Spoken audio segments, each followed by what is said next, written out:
Hello, I'm Fred Crawley and I'm the Group Editor for Asset Finance and Accounting at WestWon.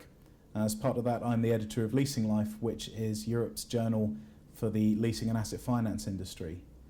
We're read by businesses of all shapes and sizes dealing with the asset finance sector here in the UK and also across Europe. I think one of the most surprising things for me in covering this sector has been realising quite how unaware a lot of UK businesses have been about leasing and asset finance as a funding option right up until the recession. I think since the economic climate's become more difficult, it's gained profile, and one of the reasons for that is that asset finance capital has simply become relatively easy to come by compared to traditional bank facilities such as overdrafts. I think the reason for this is that from the perspective of a bank or another organisation looking to lend into the business community, from a risk standpoint, leasing and asset finance is a very attractive option compared to other types of funding. And if you look at the stats put out recently by the Finance and Leasing Association, the FLA, you'll see that there's actually been considerable growth in the asset finance sector, and that's especially prominent in comparison to other areas of financial services.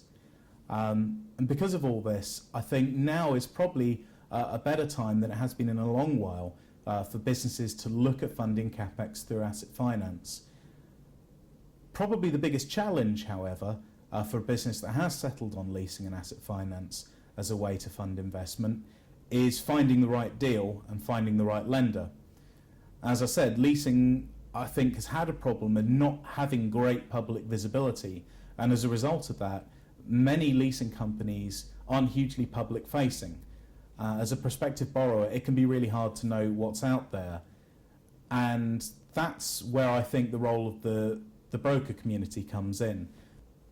I think probably the biggest challenge for any business that has decided on asset finance as a way of funding CapEx is to work out which lender is best for them and which deal is most appropriate.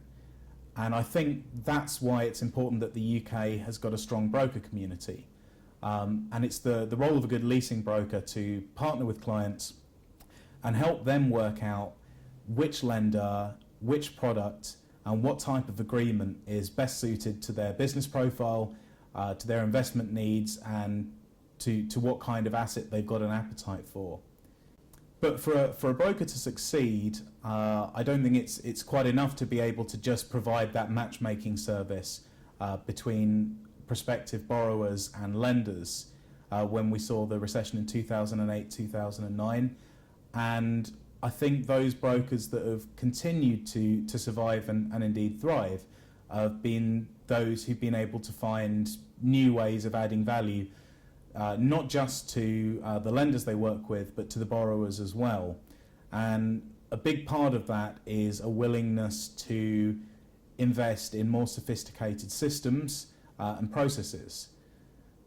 I think it's fair to say that the asset finance industry across Europe and indeed in the UK specifically has been criticised from within for maybe not being as ahead of the curve on innovation as other areas of banking. And I think we're seeing now that the businesses that are continuing to grow are by definition those who sort of have recognised the climate and have put money into innovation and development. WestWon is certainly a business that has been willing to do that.